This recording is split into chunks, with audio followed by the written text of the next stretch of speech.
This episode is brought to you by VMGVinyl.com. Professional record cleaning, restoration, rejuvenation, and grading. Refresh your records with VMGVinyl.com. And with that, on with the show. Well, hey everyone, welcome to episode 426 of The Vinyl Guide, the podcast for record collectors and music nerds. And this week, I'm very pleased to be sharing a conversation I recently had with musician, producer, and absolutely brilliant songwriter Alain Johannes. He goes by both Alain and Alan, so those are interchangeable. Now, for those of you unfamiliar with Alan's work, he's had an incredible career, starting off in high school playing with a group of fellas that went on to become the Red Hot Chili Peppers. But of course, Alan cut his own path, formed his own bands, including What Is This?, Anthem, Walk the Moon, and ultimately the band 11 with his partner Natasha Schneider. Now, 11 was an incredible band which garnered a devoted fan base around the world and drew in musicians like Mark Lanegan, Chris Cornell, and even Josh Homme into their creative fold.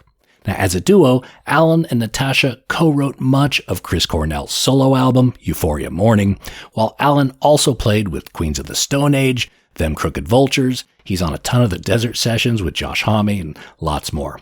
Alan and Natasha's creative center was the band 11, which gave the world 5 incredible albums, with the final record, Howling Book, released in 2003.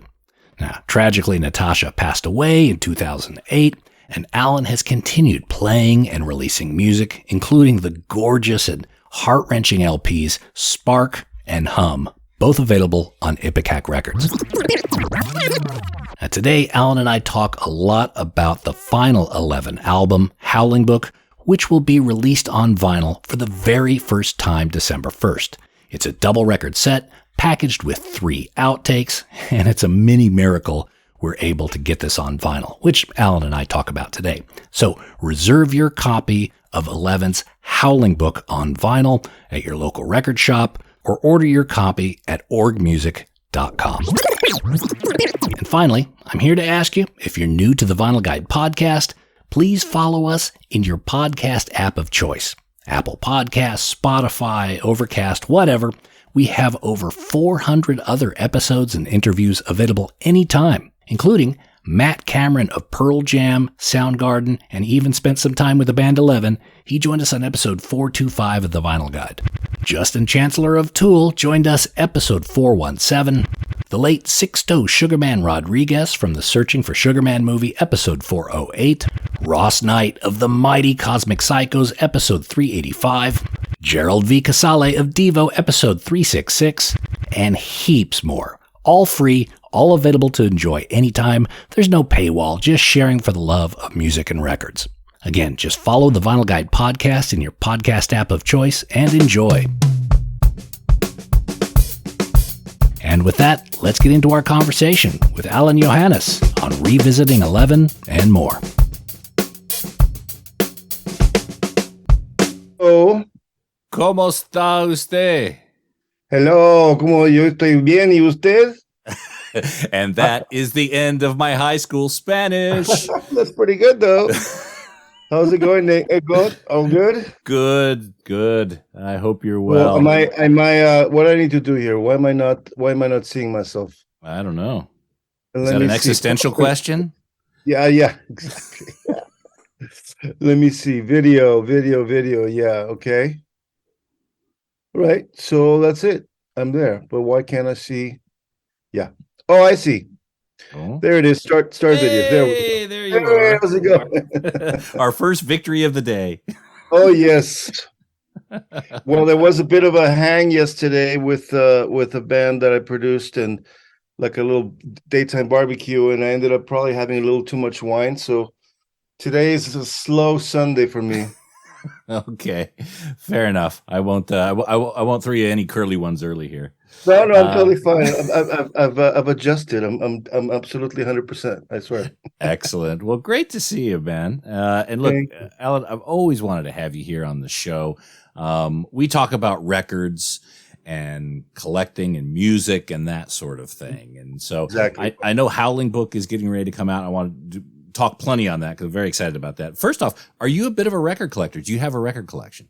I used to a couple of times, and then the last collection that I had, I got a little bit left in storage, but I was really disheartened when I was in my early 20s.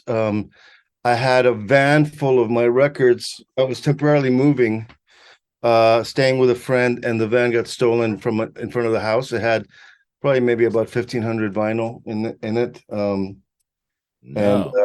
Blue Notes and Melodias and a lot of my Impulse and all that Electra stuff. The Queen catalog remember I was on Electra with the Mm-hmm. uh, yeah, The and butterfly. Butterfly, yeah.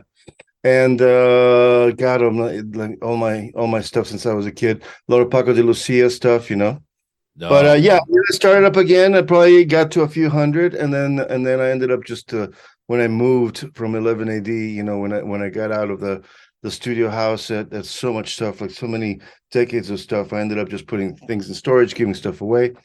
But I'm excited to start another collection soon. As soon as I figure out where I'm going to land, I'm kind of floating around this year.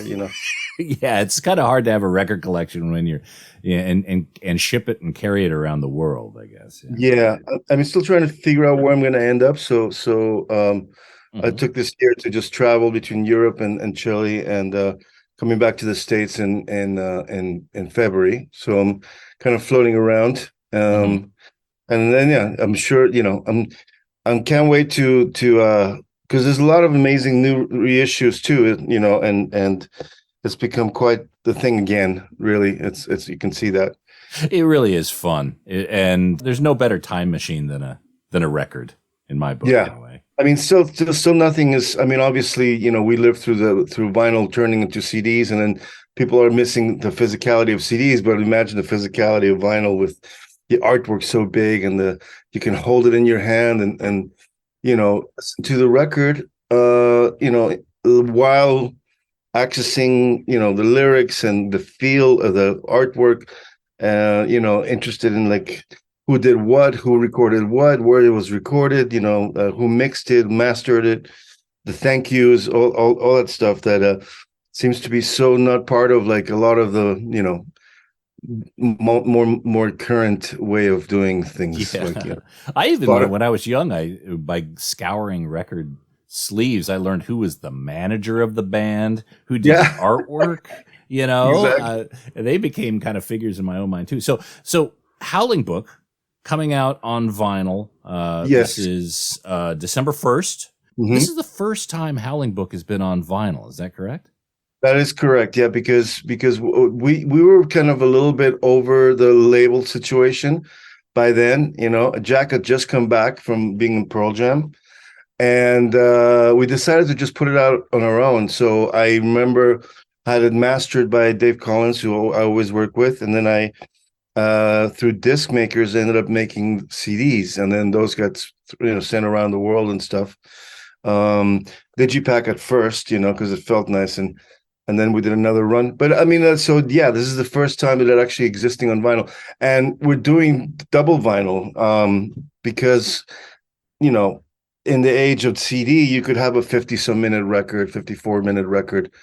It wasn't a big deal, but for vinyl, it's too long in terms of Yeah. getting good quality. So we've we found I had 3 songs from that time period.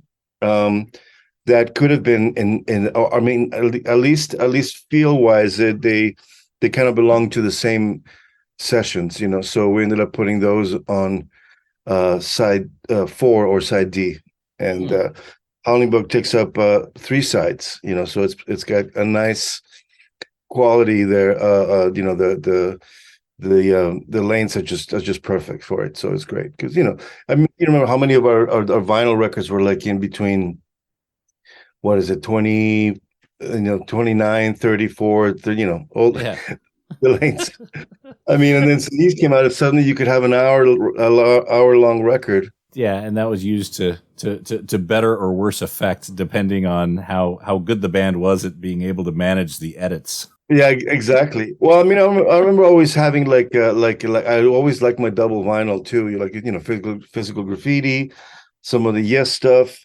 Hmm. It always seemed like such a journey, or like Four-Way Street. I think that was even 4 vinyls. I can't remember now.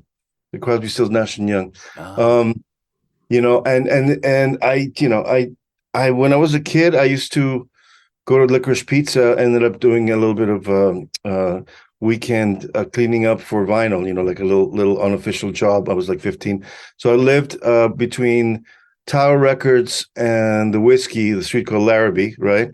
And right there was the Licorice Pizza was on San Vicente, and that's where Doug Feiger was working at the time. And then there was a couple of cool guys that turned me on to stuff. I would go in there, like ask if, what should I be listening to? Can you?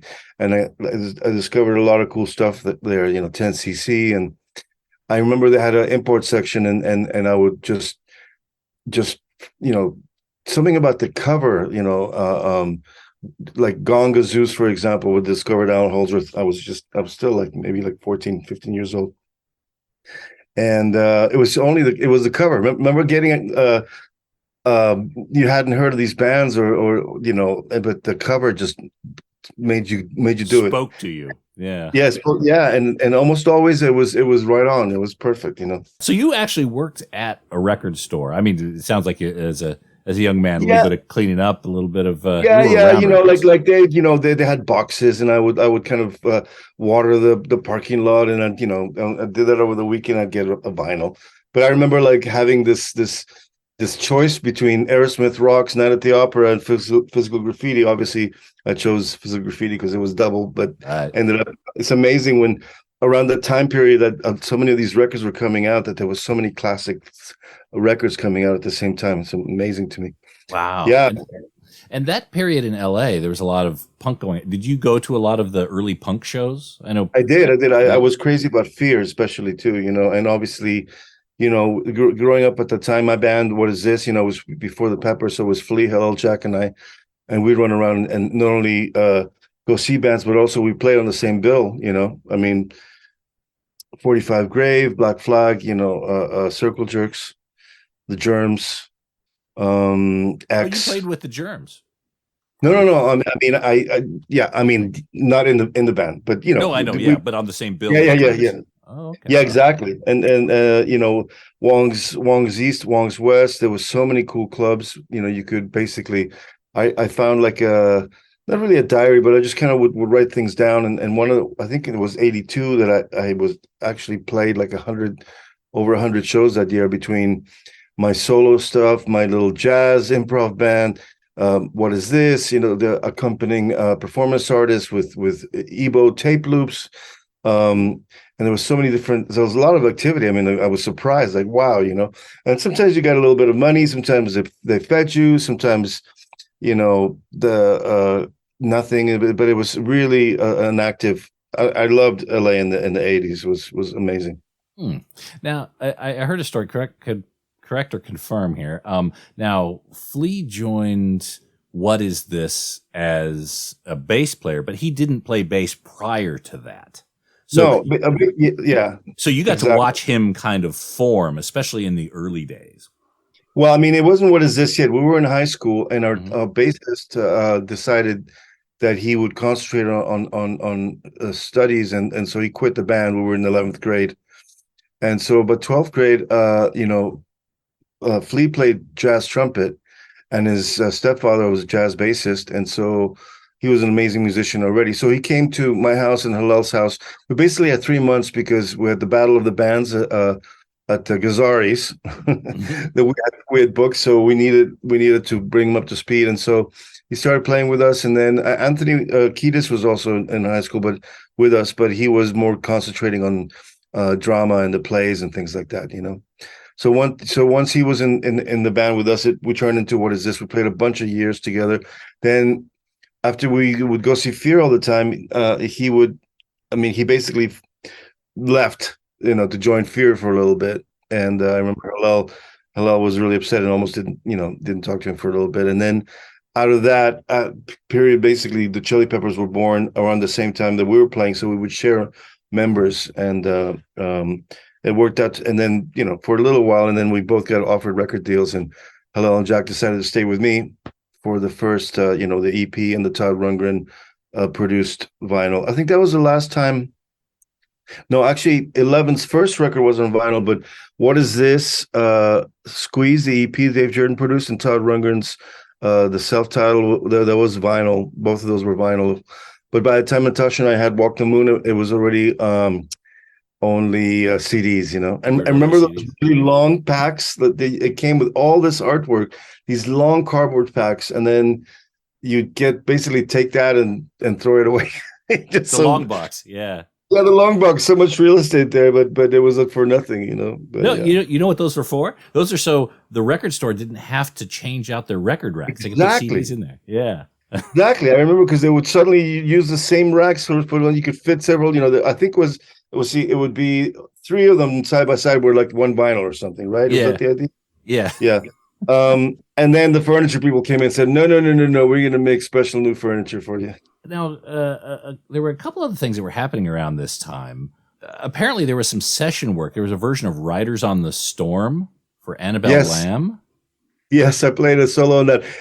It was like when they wanted Robert Fripp or Adrian Belew, but you couldn't really afford them, or you know that you got Al to come in and do the weirdo solo, you know. So you're the guy they call when Robert Fripp's busy. Is that what you're saying? Yeah. I mean, you know, obviously, like that kind of was in that world a little bit, you know. That's what I was into. We were listening to a lot of Talking Heads, and I was a huge Bowie fan, and Zappa, obviously, with Blue and Crimson. But as a matter of fact, I had a pretty decent job, and I bought tickets for us to see Discipline at the Roxy 3 nights, or 2 nights. I can't remember now. It was 2 shows a night, and I got tickets for me and Hillel and Jack and Flea and Anthony. We all, and my friend JK. I don't know. At the time, it must have been, you know, a couple $100, $300 or something for it. But I got to see that band that, you know, in 1980, amazing to be right in front of that. Yeah, you know, with Bruford and Tony Levin and Robert sitting in the dark, kind of, you know, always sitting and kind of looking at everybody, smiling while playing all this crazy stuff. He never looked at his neck. But so very early on, you knew music was going to be your path. There was no other alternate. Was there kind of a moment where it just kind of hit you that that's just what's going to happen? Well, I was really young. I was like 4 when my uncle Peter, who was a pretty famous entertainer, musician in Chile, and at the time he would come stay with us, and he put a guitar in my hand and showed me the basic chords. And I was already in the 60s. I was born in 62. So by the time I was 4 and 5, I was a huge Beatles freak, you know, and I would make my mom buy me singles, and I had a bunch of the 45s and I would kind of ear pick out the chords and then so that was already like such a huge thing for me. And then when we moved to Mexico City, my neighbors, my mom's neighbors, were super hip, British couple, and they had an amazing record collection, and they would bring stuff over. So I heard my first Sabbath, Hendrix, Paco de Lucia. You know, the soundtrack to Jesus Christ Superstar for some reason really spoke to me. Plus, the movie was playing at the time, always with people picketing it in front, you know. And yeah, I mean, that was it. Like, you know, listening to records, playing music, and I knew that's what I wanted to be. I mean, in my family, my uncle would come and rehearse with his band in the living room, and I you know, kind of coax them into going to you know, just ask them, because they would say tierra la vista means land in sight. Which means they go to the balcony and smoke some pot, you know. And so I knew that if they did that, they'd be gone for like 2-3 hours. And so I had access to the Rhodes and the drum set and the flute and the, you know, the guitar, or so I could play the instruments that they were just sitting there. Wow. You know. And then from Mexico to Los Angeles. I mean, how lucky were you to be parachuted into what was essentially ground zero of the music scene? I know, and especially like straight to Laurel Canyon, 101 Avenue. My Aunt Frankie, my uncle's ex-wife at the time, was living there, and we could stay with her. And I didn't speak any English. I mean, a couple of words here and there. And then I went to Bancroft Junior High, and that's why I met Hillel and Jack when we were like 14 years old. the way that I met Jack was really funny. We were in homeroom together, and he was wearing a Gene Simmons outfit because they were doing the talent show dressed as Kiss. They were huge Kiss fans, you know. And as he walked past me, the cod piece as he's walking past, I just in my mind thought, I wonder how protective that is. So I just kind of give a quick punch. And he started screaming and he got angry. And then he told Hillel, this kid just punched me in the. And he goes, what's he look like? Oh, I heard him play guitar. He's really, really good. We should jam with him. And so we started jamming together. That was a huge part of our development. I mean, I'd already been playing for many more years than they had, but there was something about our connection and the fact that we could go to Jack's house and literally jam from like 4 till 8 every single day for years, you know, and then all day on weekends. So that was a huge imagine what kind of development that is, you know, to be able to learn music together, write our first songs, play our first shows, you know, all that whole life was really, really amazing. And had I stayed in Mexico City at the time, and, you know, Mexico's got a lot of amazing musicians and they love rock music and stuff, but at the time it would have been really a completely different thing, you know. Yeah. Because I got to be exposed to so much stuff and living right there, you know, on the Sunset Strip, you know. I mean, between Tower and there was the Whiskey, the Roxy, the Gazaris, Filthy McNasties at the time, which became the Central, which became the Viper Room, you know. Yeah, actually, if you know Sweet Desolation Boulevard, that cover, that's exactly what stuff looked like when I was living there. There's a Power Burger, Watergate Dog, Book Soup, the early small Book Soup, you know. Yeah. So cool. Now I've noticed more and more of your credits are recorded by Alain Johannes, and that's got to be in more than just engineering. What does it mean, recorded by? Well, I mean, it's basically like when producing stuff. Only a couple of times did I record something and not produce it. That was no doubt Return of Saturn. Glenn Ballard produced and I recorded it, and you know. But most of the time, it's kind of like a blanket produced, recorded, mixed. You know. I think it's an elegant, just as simple, you know, because it can mean all that stuff. And sometimes when it says produced, engineered, mixed, mastered by, it kind of looks like a bit too like, oh, really, huh? A bit heavy-handed. Yeah, I mean, it's stuff by Al is kind of what I'm hoping to eventually get to. But like on my solo stuff, you know, I'm obviously I'm recording it and performing it and stuff. Now, with your solo material, do you hear the music in your head before recording it? Like, are you in the process of trying to take what's in your head and put it on tape, or are you still just in that exploration of the idea and then refining it on tape? I think what happens to me, especially lately, is that especially because I use Instagram as kind of my canvas, I do a lot of improvising on there, you know, and I kind of the last 3 records I've literally just created while recording, you know. So Hum was the most intense. Hum, it took me 12 days to do the entire record, and I only had the chord sequence to the first song, and the rest was literally in the morning. I would imagine, okay, that's the first song on the record. What's next? How does the record evolve? And so I kind of was trying to tune into some point beyond space-time where the album's already finished and it's badass, you know.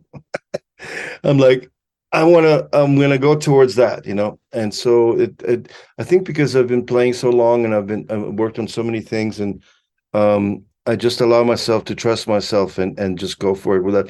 I don't overthink. I just do it, you know. And almost every time that you know, I'm reading the lyrics while singing because I just wrote them, you know. Spark was 4 days. I was in, you know, Natasha had passed away, and it was my ode to her, and I could. It was really kind of bizarre, almost mystical in a way. I could feel her presence because we were so used to working together all the time whenever we did music. In 11 and Euphoria Mourning, Chris Cornell that we recorded and produced with Chris at the house. that I just kind of like, almost like she was in my mind. She was feeding me the idea, like, oh, now you need to do like a 3-part voice section that kind of has a vibe like the Georgian voices, or this, that kind of thing. It's almost like I've been very lucky the last period that I can just kind of, it has to build up, like the initial energy has to build up enough where I know, okay, I'm making a record, and then it just kind of happens, and it's intense, and it's done, and then it's finished, and then like like I told you, 12 Days, Fragments was about the same. Fragments and Holes basically came up from every single song comes from a little jam that I had on Instagram, So you can go through my posts and hear the seedlings of every single song on that record. With something like Spark, and that was a big record, of course, emotionally. That was your first post Natasha release, and you had a lot to say. That was a few years after Natasha had passed. How did you know that it was time to do it? We'll be back after these messages. Well, hey there, record collectors. There's a new service available that specializes in record cleaning, restoring, sticker removal, and professional grading. VMGVinyl.com. VMG Vinyl can help you make the most of your collectible records. From professional cleaning of records and sleeves, Removing old price tags and store stickers. dry cleaning and rejuvenation of old shrink wrap to make it look like new, even providing you a professional play-tested third-party grade with either removable grading or encasing in plastic. You have a wide range of choices at VMGVinyl.com. Buying a highly collectible record and you want it checked out by an expert? VMG Vinyl can do that too. Head over there now and see what VMGVinyl.com can do for you and your collection. That's VMGVinyl.com, the one-stop shop for professional third-party grading, cleaning, and record restoration. That's VMGVinyl.com. Oh, and hey, record nerds, don't forget to clean your records with the very best and safest record cleaner, the Groove Washer. Make your records look and sound their very best and store them with confidence using the new Groove Washer Groove Guard record sleeves. You gotta try this out. It makes a huge difference to the quality of your vinyl experience. Ask for the Groove Washer by name at your local record store and accept no substitutes. Or head over to groovewasher.com and use discount code VINYLGUIDE10. All hail the Groove Washer. That's groovewasher.com, discount code VINYLGUIDE10. Now we return to the program, already in progress. No limits. With something like Spark, that was a big record, of course, emotionally. That was your first post Natasha release, and you had a lot to say. That was a few years after Natasha had passed. How did you know that it was time to do it? Yeah, it was only a couple of years after I recorded in 2010. We were on break from the Crooked Vultures tour. Yeah, 1 week off, and my mom was staying with me, and she had fought cancer and survived the first time, and then it was coming back, and eventually I ended up being her being there for her nurse and stuff, but she was taking care of me at the time. And it allowed me to just kind of like, go make this record inside the control room. I basically chose the palette before doing it. I had my cigar box guitar. I knew that was going to be the heart of it because of the sonority. I had taken it with me on tour with Crooked Vultures and was always jamming on it, with JPJ playing mandolin and me playing cigar box. We do hour-long jams. Late night drives, and they had this kind of like this first of all, this very folky vibe because it's an 8-string instrument, that cigar box size, so it kind of sounds like a deeper mandolin, but it also has aspects of like a Arabic music or flamenco music, especially because I use my flamenco-ish technique that I had learned since I was a kid. And so it was just this perfect the way that the voice sat with that, and the way that the music started to come out, the songs, because I really only had 2 or 3 little bits of ideas, but lyrically, obviously, it came together really, really intensely at the moment. Because every single song on Spark is almost like a different aspect of the grief and the shock, and also the at the same time being really blessed and thankful for having spent 25 years with your soulmate, and Spark was something else. It certainly, when it was done, it just felt like it wasn't, not that it wasn't me, but it was like you wake up and you have amnesia, or someone hypnotizes you and you have no recollection. I mean, I had a kind of a dim recollection of recording it, but it was almost like it happened to me, The album just kind of happened. Was it a catharsis? Was it? Yeah. Yeah, catharsis for sure. Even though I really wasn't thinking, I was just kind of doing. And my mom would say, "Hey, you need to eat something here. Here's some food. Time to sleep," or whatever. Literally 4 or 5 days is all it took. And and then I was going to put it out on my own, and Josh heard it and says, no, we need to take this to someone. And he was just starting a relationship with Ipecac, Mike Patton's label, who we'd done desert sessions, right, and they come out on Ipecac in the early 2000s. Mm-hmm.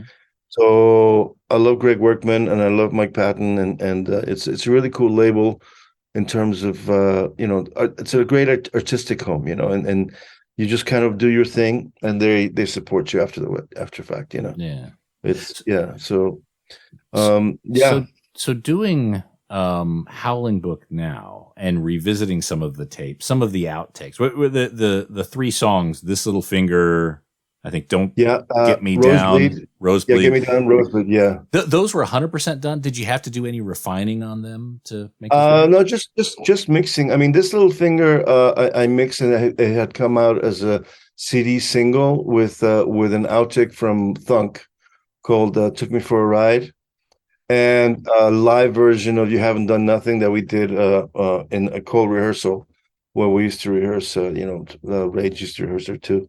So that was a single that came out at some point. Can't remember exactly when now. And Rosebleed, I mixed probably about a year ago, and I just love that song because it's very interesting. It's a very heavily clavinet. Natasha was playing a lot of clavinet on it.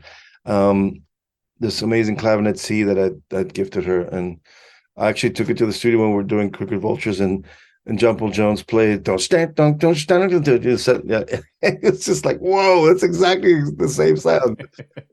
Running through a little Fender amp, and it was so bizarre to hear, Anyway, yeah, Rosebleed is a really cool song, and Get Me Down.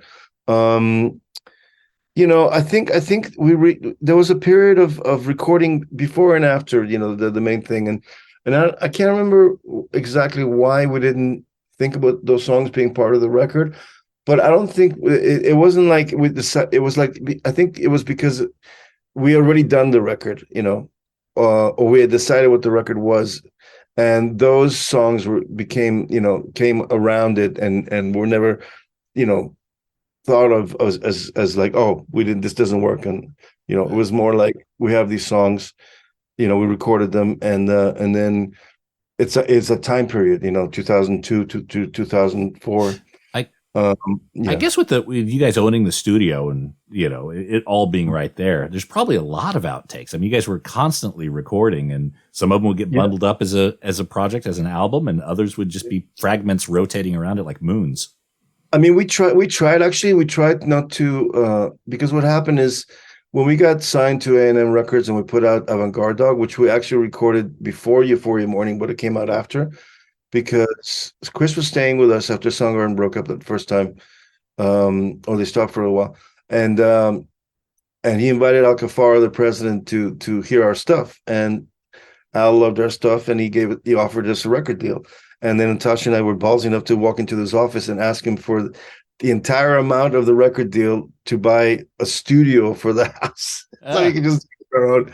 And he said yes, and no one could believe that it would never would. The policy was always rent it, and instead of giving, so they don't. It was weird, like it actually worked out, and that's how we, made AvantgardeDog, And so what happened with AvantgardeDog is like we had done a bunch of. Jack had left to join Pearl Jam during the Thunk era, and then we got a drummer called Greg Upchurch, who was the drummer for that period, and Euphoria Morning. He eventually joined Puddle of Mud and 3 Doors Down after Jack came back. But anyway, we had a whole batch of songs that we did on our previous setup, which is just a little 8-track recorder, a Tascam, and by the time it came to do the record, we felt they were too old. It didn't, they were like a year and a half old. They didn't really represent, So what happened is that we started to not write and record in between albums as much because we didn't want things to not be current. We wanted the energy to be really fresh.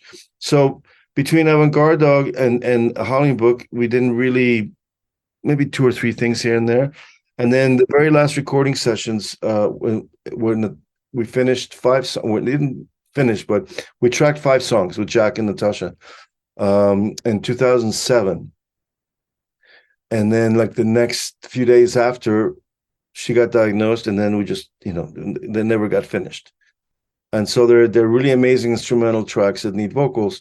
So I thought after Natasha passed away, we're just sitting on them. I thought I'm gonna get Chris and Mark Lanigan to sing on it, and maybe Polly asked her if she would like to, or Brody, and it became like I think we're like now. I think I'm just gonna have to sing them because my friends keep going away, and it's but yeah, they're really cool. They have a little bit of that physical graffiti vibe. We recorded in the living room, everything just in a circle around each other, and it's a very live vibe. So it's 5 songs. I think at some point it'd be really cool to have an EP and let that finally come out. Wow. So lyrics are written and everything. Is that right? Yeah. So, some ideas, they have titles, but we never finished the last part would have been to write the melody and the lyrics. But musically speaking, the songs instrumentally are all there. I just have to kind of imagine how we would have finished them, Oh, and Chris never got a chance to. No one got a chance to kind of put a bit. The idea, the intent was there, but it just never. Yeah, we didn't get around to it. And Mark too. They all loved the stuff, and we're totally down to do it. We just didn't get around to it. Just time passes, and you don't expect things to go the way they did. It was quite intense and shocking. So there's something, and I don't think I've ever shared this on the show before, but in 2017, we were making arrangements for Chris to come on this show. Yeah. Just before he passed. And in fact, I'd already had the research and all the notes and everything kind of sorted. One of the questions that I had was something you may be able to help with for Euphoria Mourning. The project, when it originally came out, it was spelled Euphoria Mourning, as in time of day, morning. Yeah. But originally it was supposed to be mourning with a U, as the act of mourning. Yeah. Do you recall that transition? I recall that after at the time it was morning, and that's what it was, and no one had ever discussed. He never discussed like, oh, I wish it should have been this or the other. That conversation that supposedly happened with him getting advice to change it was something that I read about afterwards, but we didn't discuss it. Like he didn't say, oh yeah, it really should have. I really wanted it to be morning. At the time, we just went ahead and it was morning, and then later on, when funny enough, the reissue obviously became morning. And I happened to be the one that made it possible because I found the original mixes in a very rare digital format in my storage because they had been lost. And then all I asked, and I arranged for it to be mastered, from the original mixes. with Dave Collins, who mastered the original, and so this is the first time it was mastered for vinyl. And I'll ask the guy at Universal, like, okay, I got all this stuff done, and now I want a copy, please. Yeah, of course. And then finally I go, so what? He goes, oh, we're all out. I'm so sorry. Thank you. Anyway, yeah. So I don't know. Like Chris and I, we never spoke about like that, but it made perfect sense that maybe he would have had that conversation, and I guess the idea, the thing that happened is that it thought it was too dark or something, or too artistic or confusing. Yeah. And for people who may not know what we're talking about here, Euphoria Mourning in I think it was 2015, the reissue, it was retitled Mourning with a U. And with a U, he originally wanted it to be. Yeah. And in the liner notes, it was something to the effect of, the title's been changed to its original intent because at the time he listened to some quote bad advice. Right. Yeah. So, now it's interesting. You found the mixes in an obscure, file. What was that file? I'm curious about that. Well, no, basically at the time, it was 99. Mm-hmm. We had recorded in Pro Tools, early Pro Tools. Obviously the studio, we had a tape machine, we had all, Neves and good stuff. And the mix down, we wanted to, whatever was the highest possible quality converter wise at the time, for digital mix down, And so there was a special Sony machine. It kind of looked like a DAT tape, but a little bit bigger than the DAT tape, the media. It wasn't something that consumers knew about. It was very much like a professional, there was PCM 100s. There was a lot of like dedicated digital recorders that were used at the time. So we rented this machine, mixed down onto these tapes, and then basically was doing 2 copies of everything, so we had a copy we put in the archives, and then a copy that I kept and put in a box, and I put it in storage. And literally when they asked me, I just had this image of Word, because you imagine the storage there's just endless boxes and stuff, and I kind of went to this one box that was just sitting there unmarked and opened it up, and there they were. Wow. So that was really cool. And then we found the machine, the one that was working again, and took that to, Dave Collins had it. And then I went in and he mastered it for vinyl. And I love this. I love that we get another chance to look at that aspect of it. I think it's really, really enhanced from the original version, the vinyl mastering, and even the digital WAV files that were used to cut the vinyl. I have those, and they're amazing to listen to. And I'm sure those are the ones that get converted for streaming as well. And one day the record label may actually send you a copy. Who knows? Yeah, that may be. I'm gonna try to find it. Just they're so hard to find. What it's like on Discog. Sometimes you end up like, okay, well, I'm not really anywhere where it could get to me, right. or like. Especially here in Chile, like the customs holds everything forever. Mm-hmm. But what was his mood going into that? Because Soundgarden had just broken up. He was at this kind of crossroads of his career. What do you remember about his state of creativity at that time? He stayed with us for a few months, and then we're having a good time exploring things, and then he basically, before we started recording the album, we weren't supposed to be the producers. Daniel Lanois was going to produce it. So Chris, Natasha, and I were, preparing the song. So I written music for Disappearing One, Follow My Way, Mission. Natasha had written Pillow of Your Bones. He wrote the melody and lyrics. We were working. Natasha was doing a lot of arranging of the harmonic and the chordal motions of the demos. And so we spent a good I would say about 6 weeks preparing all this stuff, getting it ready for it to be recorded. And then the day before he was supposed to go and start, we got a phone call that Daniel Lanois had canceled all his projects. And Chris is like, what are we going to do? What am I going to do? And Natasha goes, "What do you mean? What are you gonna do? You got us a studio. We have a studio right here. Let's start tomorrow." So we did the record pretty much in secret for many months. Mm-hmm. Was there high confidence from him in the material, in the project? Again, his first solo record, kind of. Yeah, I imagine it would have been kind of a bit of a scary thing to be stepping out on his own there. Yeah, he didn't really exhibit any fear, because we had this amazing connection, and musically we knew we were doing something amazing. I know that he definitely wanted to explore other possibilities for his voice and songwriting, being into R&B and all the music that he loved. So it was just, you can hear much more of a the not only R&B but also like the kind of melodic post-beatly kind of stuff.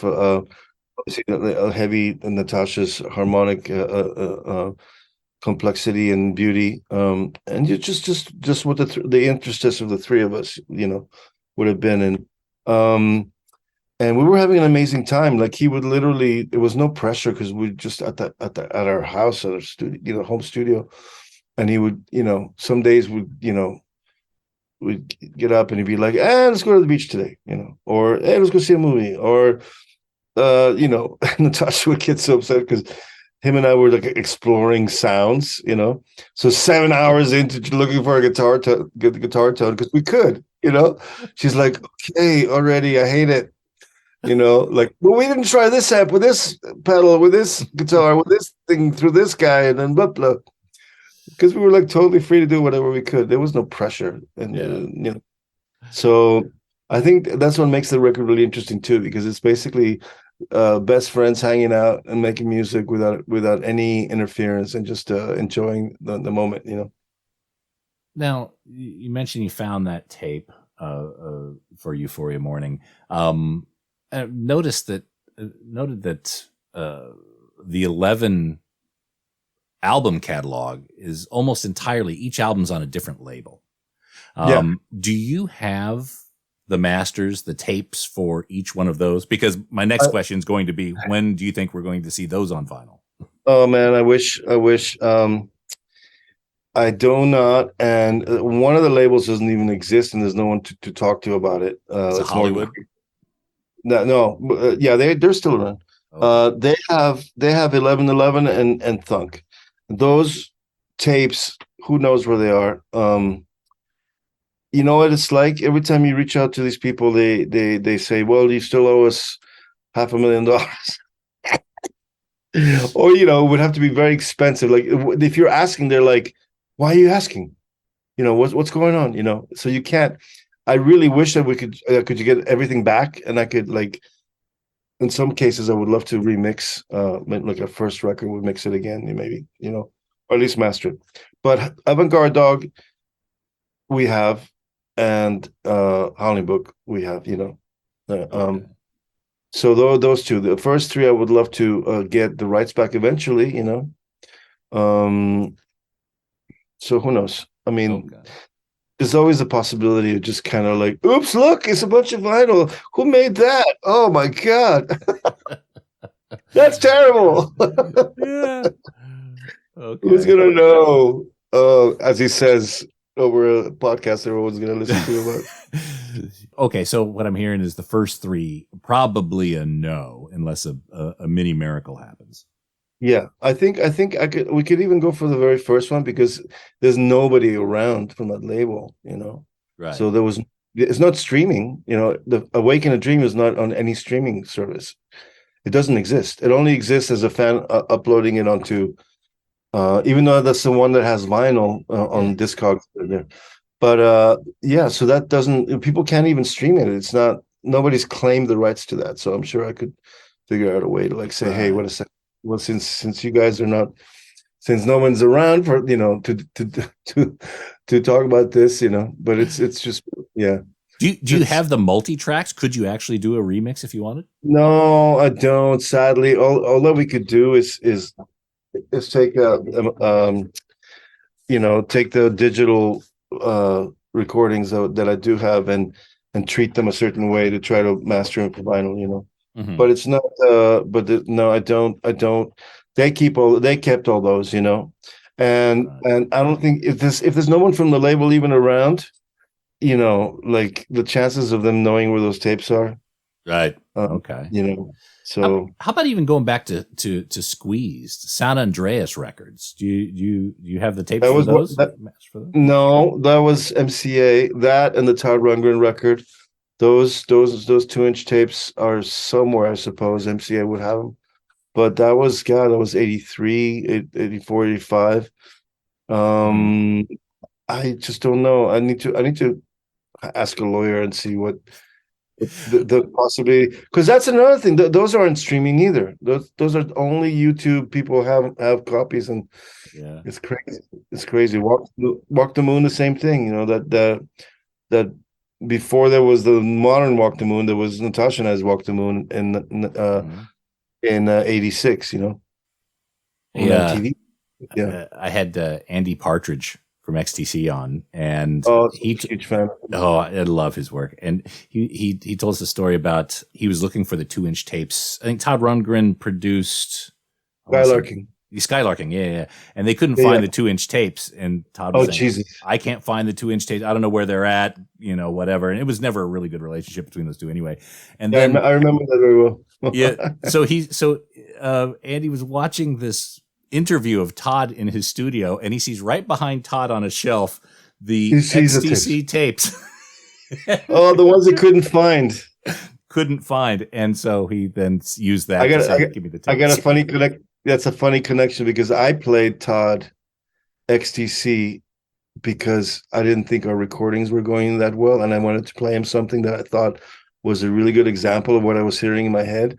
So I played him some XTC. I think it was Big Express, David Lord record, who Natasha and I worked with as well. Funny enough, that was kind of intense other thing, but he had never heard XTC, And then next thing you know, his Skylarking comes out, which you were the gateway.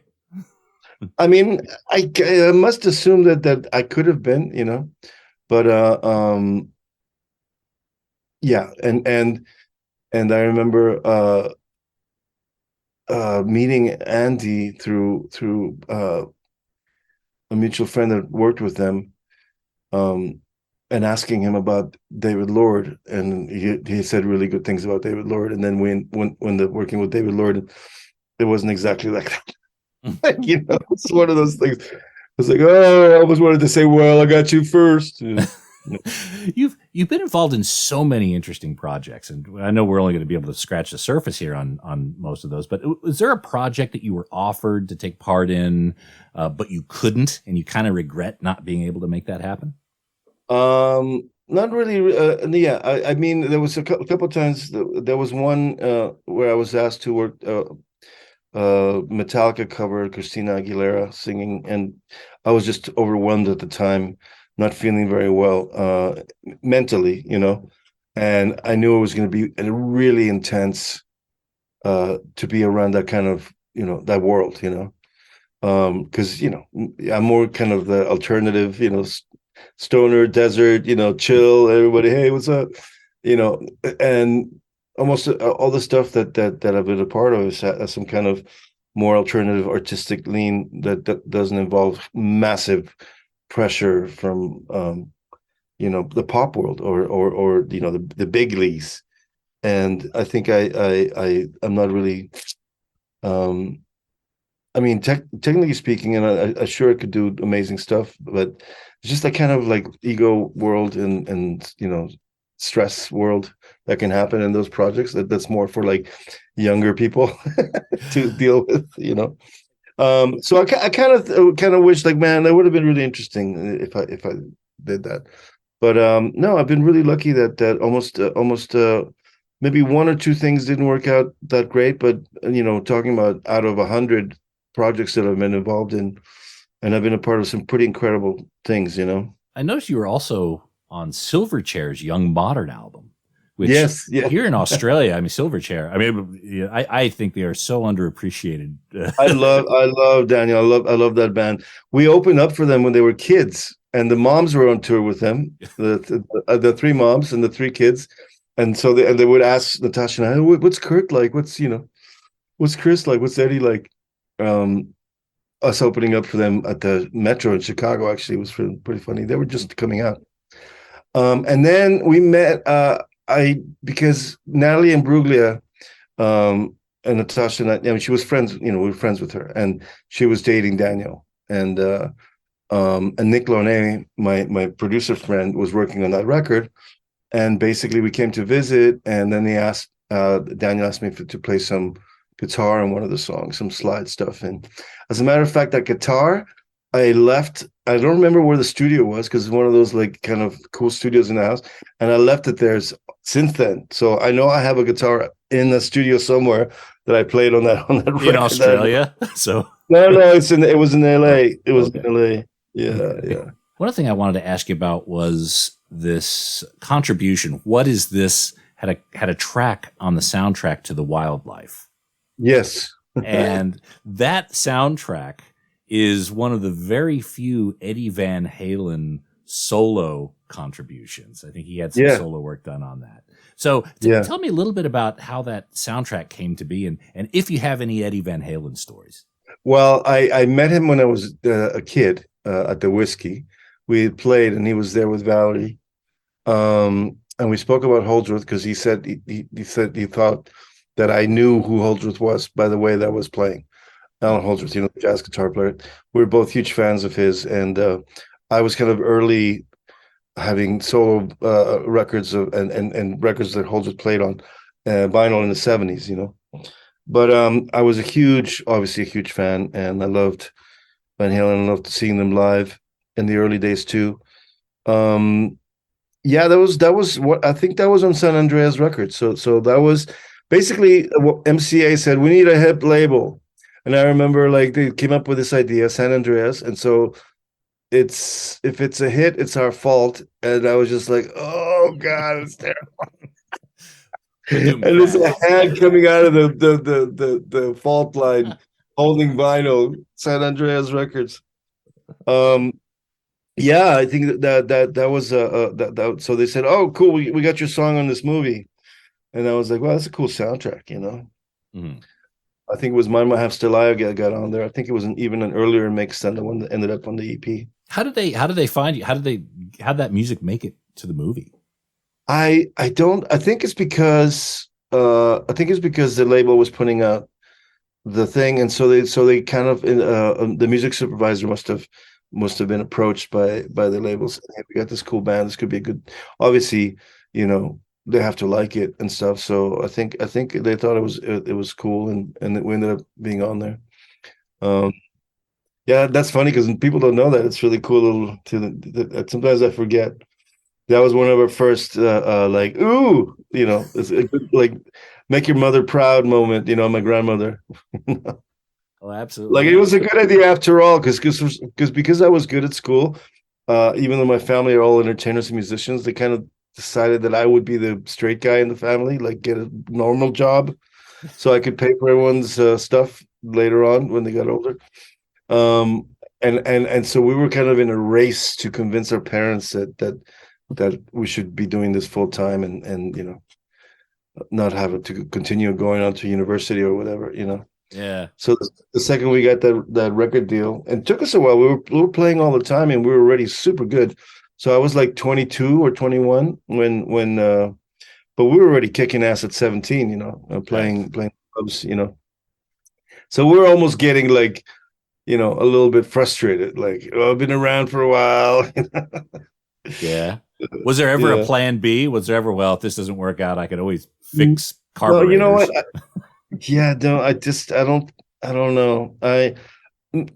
There were dark moments too, like with What Is This? Because, again, it wasn't, for some reason, like, just not lucky with labels pushing. Like, it was almost like sometimes with 11, we would look good on the roster and they would attract other bands because, 11's cool, they're artistic, uncompromising, there was no real plan B. And it just kind of like, I trusted that somehow it would work out, because obviously it was so living and breathing it since I was a kid, and I knew that we were really good, and I knew that we just had to be patient and that's the thing, is that we never really fit from What Is This to 11, and then with Natasha, especially her and I, even more so. It was a little. It was always hard for them to figure out what it was, categorizing it, because it was too pop for alternative to them, too alternative for rock, too rock for this, too prog for that. There's two singers, one's a guy, there's a girl. It's like they couldn't figure out what it was. Organ trio, she's playing Moog bass, and through a bass amp, and that's the bass player, and yeah, it's like 11 was definitely not. I always thought of 11 kind of like almost like a modern Velvet Underground, right? It didn't sell as many records, but it was really interesting, and it inspired a ton of different people to. Right, exactly. Yeah, I mean, yeah. So one of the sad things, because Natasha passed before she really realized that the impact was coming. Like the since she passed, just the awareness and the fact that so many 11 fans have appeared, new generations have appeared. The YouTube thing, with making it accessible, and all that stuff, and like here, like in Chile, there's a tremendous amount of 11 fans, and I got my trio here. We play some 11 songs and solo stuff, and we're really considered one of the top bands of that whole period, even though we're never as popular or sold as many records. Yeah. All right. Well, you got so much stuff going on here, Alan. What's kind of next? I know it's been a couple years since Hum came out, which I think came out in the middle of the pandemic. I don't know if that was good or bad or whatever, but no, I know it was crazy. I actually had survived a really bad early COVID, because I produced a band in Naples and got sick in end of 2019 before they knew what it was, and surviving that is what basically led to Hum. I'm gonna be doing some recording in December with my trio. We're gonna finally finish our record with Cote Fonsea and Fellow Fonsea. I'm doing a solo record around the same time, and I'm going on tour next year, and I'm coming to Australia in June. Excellent. So I'm going to be really excited about that.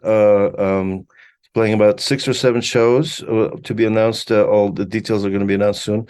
And before they're going to be playing in Europe and the UK, going to do a little bit of a push to do some touring, and then I'll have some new material to play. So it's going to be very exciting. Oh, that sounds wonderful. And that's great news, especially you coming down to Australia. Not the best time of year in Australia, but that'll be fine. We'll be indoors, I'm sure. True. It's going to be winter, isn't it? It's almost winter in June. Well, winter, who knows what we did to this planet? It may be beautiful. It may. Yeah. Yeah, I'm looking forward to perfect beach weather.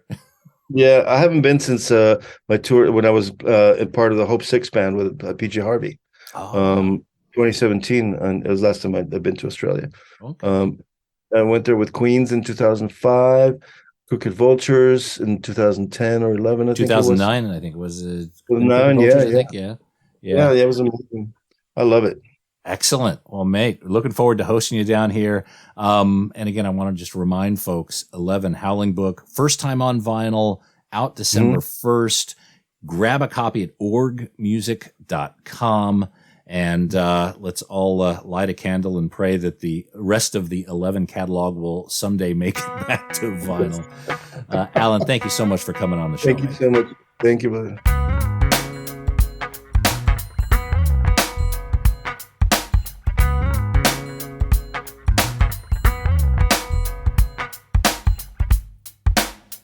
Oh, man, we just scratched the surface on the history of that dude. Incredible musician.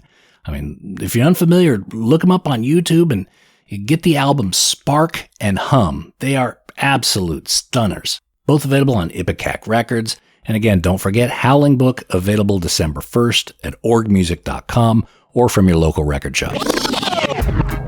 And that's it for this episode of The Vinyl Guide. Thank you so much for tuning in. Hey, do us a favor. Jump on Apple Podcasts or Spotify and leave us a positive review. Give us 5 out of 5 or 10 out of 10 stars. Say something nice. That is always hugely appreciated. And those of you who are sharing these episodes on social media, a big mwah goes out to each and every one of you. You can put that one wherever you want. We'll be back shortly with a brand new episode. So until we talk next time, get out there and buy some records, people. Cheers.